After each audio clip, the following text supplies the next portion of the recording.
प्रभु या अल्लाह की प्यारी आत्माओं, आज हम बात करेंगे इस्लाम में फैली और फैलती जा रही एक और बुराई की, जो मुस्लिम युवाओं को भी अपनी जद में ले रही है। शराब और जुआ आजकल युवाओं का शौक और आदत दोनों बन चुका है। अल्लाह के बंदों, शराब पीने और जुआ खेलने को कुरान में महापाप बताया गया है।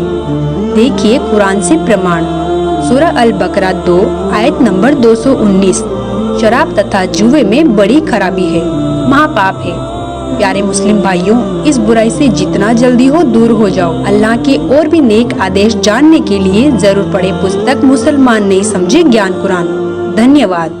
फजाइले अमाल मुसलमानों की एक विशेष पवित्र पुस्तक है, जिसमें इबादत की विधि तथा पूर्ण परमात्मा कबीर साहिब का नाम विशेष रूप से वर्णित है। जैसा कि आप निम्न फजाइले अमाल के ज्यों के त्यों लेख देखेंगे, उनमें फजाइले जिक्र में आयत नंबर 1, 2, 3, 6 तथा 7 में प्रमाण है कि पाक कुरान का ज्ञान उतारने वाला अल्लाह ब्रह्म काल अर्थात शर पुरुष कह रहा है कि तुम कबीर अल्लाह की बड़ाई करो। वह कबीर अल्लाह तमाम पोसीदा और जाहिर चीजों को जानने वाला है और वह कबीर आलीशान रुतबे वाला है। जब फरिश्तों को कबीर अल्लाह की तरफ से कोई हुक्म होता है तो वे खौफ के मारे घबरा जाते हैं। यहाँ तक कि जब उनके दिलों से घबराहट दूर होती है तो एक दूसरे से पूछते हैं कि कबीर परवरदिगार का क्या हुक्म है। ये सब आदेश कबीर अल्लाह की तरफ से हैं, जो बड़े आलीशान रुतबे वाला है। हजूरे अक्सर सल्लल्लाहु अलैहि वसल्लम हजरत मोहम्मद का इरशाद कहना है कि कोई बंदा ऐसा नहीं है कि ला इलाहा इल्लल्लाह कहे उसके लिए आसमानों के दरवाजे न खुल जाएं, यहाँ तक कि यह कलीमा सीधा अर्श तक पहुँचता है, बशर्ते कि कबीरा गुनाहों से बचाता रहे। 2 कलमों का जिक्र है कि एक तो ला इलाहा इल्लल्लाह है और दूसरा अल्लाहु अकबर अर्थात पूर्ण परमात्मा कबीर भगवान।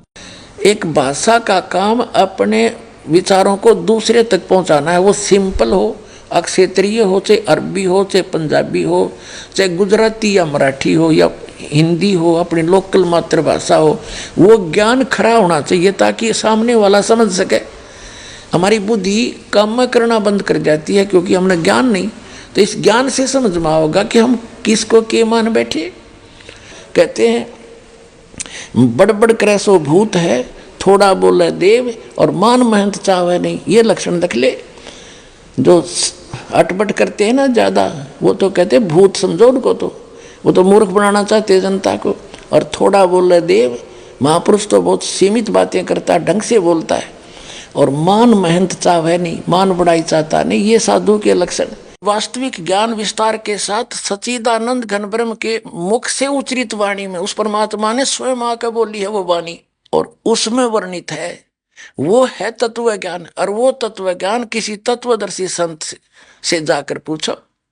यही कुरान शरीफ में लिखा है कि उस अल्लाहु अकबर, उस बड़े भगवान की जानकारी किसी बाखबर से पूछ देखो। और यही यजुर्वेद में स्पष्ट कर दिया है कि कोई तो परमात्मा को संभवात और कोई उसको असंभवात, यानी कोई तो कहता वो जन्म लेकर श्री राम और कृष्ण रूप में आता है, कोई कहता वो अजन्मा है, जन्म लेता ही नहीं।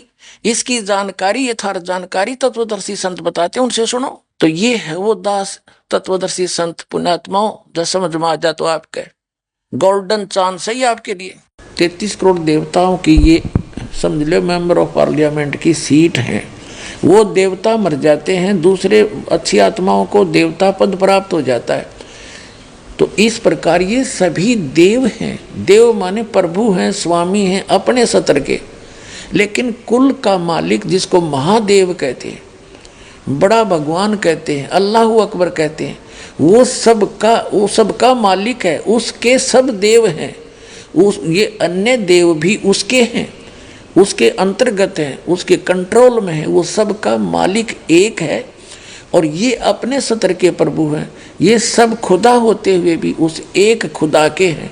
ये सब खुदा भी हैं। ये है रियल डेफिनेशन ऑफ गॉड। आखिर बाखबर कौन होता है? सभी किताबों का इल्म और खुदा की सच्ची इबादत बताने वाले को बाखबर कहते हैं। उसे ही हिंदू समाज में तत्वदर्शी संत, सिख समाज में वाहिगुरु, ईसाई समाज में मसीहा और मुस्लिम समाज में बाखबर कहते हैं। बाखबर ही हमें खुदा कबीर की पूर्ण जानकारी तथा सच्ची इबादत का तरीका बताता है। खुदा कौन है, कैसा है, कहाँ रहता है, ये सब बाखबर ही बताता है। देखिए पवित्र कुरान मजीद से प्रमाण, सूरह बकरा 2 आयत नंबर 114। इसमें खुदा को बाखबर बताया गया है। जब खुदा बाखबर है तो जो बाखबर है उसे क्या उपमा दी जाए? सूरह लुकमान 32 आयत नंबर 33। इस आयत में भी खुदा को जानने वाला अर्थात बाखबर बोला गया है। सूरह फुरकानी 25 आयत नंबर 52 से 59। इन आयतों में बताया गया है कि अल्लाह ने 6 दिन में सृष्टि रची और 7वें दिन तख्त पर जावे राजा। उसके विषय में किसी बाखबर से पूछने के लिए बोला है। वह बाखबर संत रामपाल जी महाराज जी हैं, जिन्होंने वर्तमान समय में एक कादर खुदा कबीर के विषय में बताया और उनकी इबादत करने का सही तरीका बताया है, जो हमारी सभी किताबों तौरेत, ज़बूर, इंजील और कुरान